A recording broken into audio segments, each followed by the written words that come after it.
ഇന്നത്തെ ലഞ്ച് എന്തൊക്കെയാണെന്ന് നോക്കാം.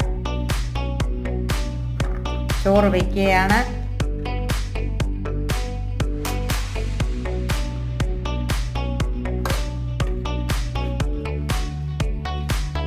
ക്യാബേജ് തോരനാണ് വയ്ക്കുന്നത്. മീൻ വറുത്തത്, നെത്തോലി മീൻ ഫ്രൈ,